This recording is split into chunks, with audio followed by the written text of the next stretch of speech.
A new Stalker 2 video just dropped, giving us tons of new info and the most expansive look at the game to date. There's truly an overwhelming amount of details in the video, and it can be a little hard to follow along since you're trying to stare at the visuals while also read the subtitles. So today I want to break down everything interesting. Let's check it out.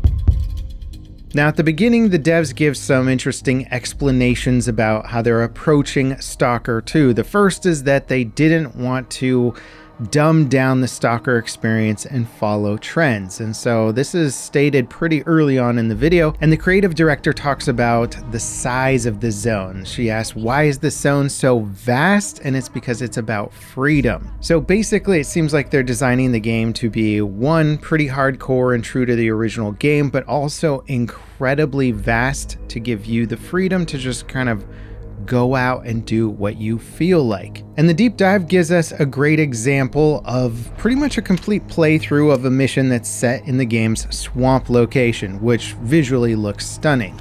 This is one of 20 regions in the game, all of which have unique residents, architecture, flora, fauna, and of course, anomalies. Much of the game's map retreads key locations from the previous games in the franchise, expanding upon previously inaccessible areas. And aside from the obvious technical improvements, it's clear that time has passed in the game's world, as most locations are even more overgrown than they were in the past. Many of these areas are based on real-world locations that have been recreated from reference data and tweaked to fit the game's themes and backstory. There's also hints that control of certain areas of the zone has changed hands across the franchise's various factions, so a location in the previous games that may have been controlled by one faction could be controlled by a new faction now. And these factions have also been fleshed out with more permanent bases, unique behaviors, and even leadership changes that happen dynamically. Now, the concept of freedom was a big talking point expressed multiple times throughout the video. The devs say players can explore anywhere they want, regardless of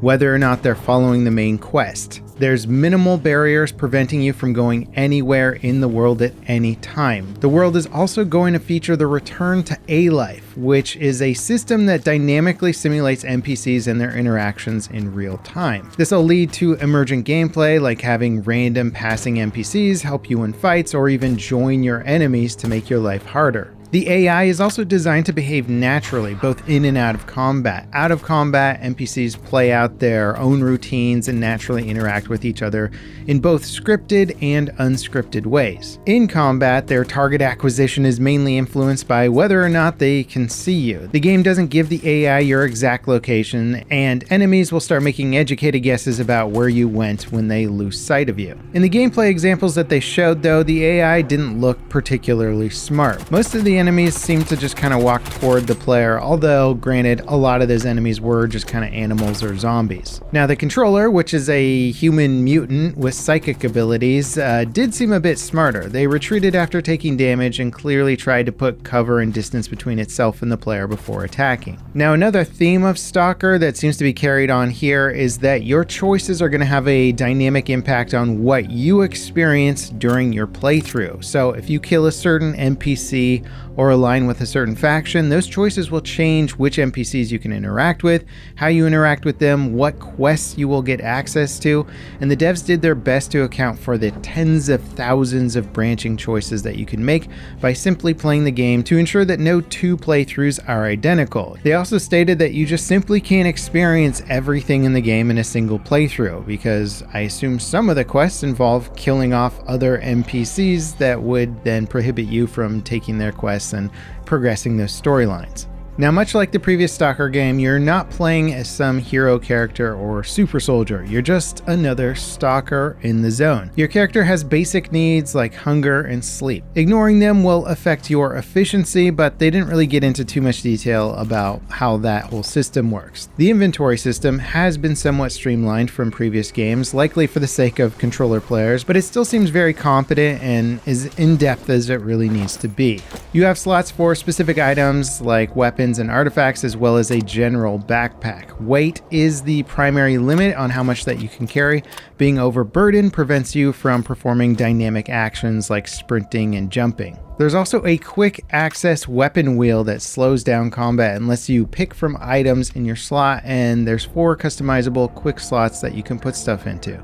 Now, as for progression, there's not really number-based level systems for you to rank up or grind through. Progression is mostly a natural consequence of learning the game's various systems and the items that you discover to aid you in your journey, aka item-based progression. There will be traders and other systems that you interact with that will likely have some sort of reputation and faction-based element, which will affect availability of items and their prices. Now, gear-wise, the vast majority of the weapons and armor and stuff that you can get in the game are going to be found via looting and not necessarily locked to completing specific missions. There's around 35 different weapons, including pistols, assault rifles, sniper rifles, shotguns. You see a bunch of them in the gameplay, and all the weapons can be deeply customized with attachments that change how they handle. People on Reddit have put together a list of the weapons showcase across the various trailers, and it's a pretty well-rounded arsenal. Now, throughout the deep dive, we're also shown a variety of gadgets like an anomaly detector, radiation meter, your trusty bolts, of course, tripwires that can be disarmed, a flashlight, and then the massive quantity of different healing items and food that all have unique effects on your stats. Now, looking at the mission structure from the gameplay, the objectives are to disable the psi beacons that were set up by the Clear Sky faction to emit lethal radiation. They did this to prevent stalkers from looting their base after being forced to evacuate. Each beacon has a unique audio log that the player collects, revealing how the leader at the base slowly lost his mind. Once all the beacons are disabled, the player enters the base and has to deal with the leader, who has clearly gone insane, at least to some degree. The actual encounter, though, isn't shown to avoid spoilers, and a lot of the story-related details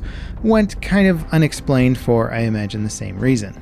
Now, throughout the campaign, there's going to be cutscenes that will feature performance capture to just better establish the characters and tell the narrative. Now, one thing that this deep dive video didn't touch on was mod support. In the 17 years since the original Stalker launched, the franchise has basically taken on a second life via modding. And it's unclear how mods will be supported with Stalker 2, but the game's website and official statements from the developer have reiterated that modding will be supported in some capacity. Now, I very much enjoyed this Stalker deep dive, getting to look at the world in a less cut up format, focusing on a specific mission area. The visuals of the game are great. They've realized the zone in Unreal Engine 5 and it looks stunning, and I would imagine there's also going to be a lot of room to kind of crank up those visuals even further as better and better hardware comes out. They're making great use of Unreal Engine 5, and I did have some concerns about this when they showed off some gameplay at Gamescom, because things seem like they were scaled back at different points here and there. But visual wise, it looks incredibly impressive. Scale wise, it sounds very attractive. The original Stalker games, just because they're so old, they didn't have lots of seamless loading and all that kind of stuff, so it was just kind of segmented into different level spaces. This one, being a one massive seamless level, is going to be on a whole new plateau of the Stalker experience, and I'm really excited about that. I will say I'm a little bit concerned about the NPCs and the AI in this. It didn't help that the person playing on controller didn't seem super skilled at controlling the game, but also the NPCs just felt way less lethal and punishing than they have been in the original Stalker game. In fact, the original Stalker game is crazy difficult, and then they add mods on top of that like Gamma, which even up that difficulty further because the fan base is so hardcore about the game being hardcore. I didn't get that impression necessarily from watching the gameplay. I also understand that they have to make the game kind of accessible to a larger audience to kind of bring their money back in. So hopefully there is a setting in there that's like, hey, do you want to play it hardcore like the original Stalker? Check this box and then we'll up the AI difficulty or something in accordance. Other than that, I'm just hyped to get into this world and explore it, and I love the idea that each playthrough can be dynamically different. It seems like they're pushing that even further, which could make it a real treat to kind of keep revisiting Stalker 2. What did you guys think of this deep dive? It's pretty long. I hope this video kind of consolidated that important important information for you.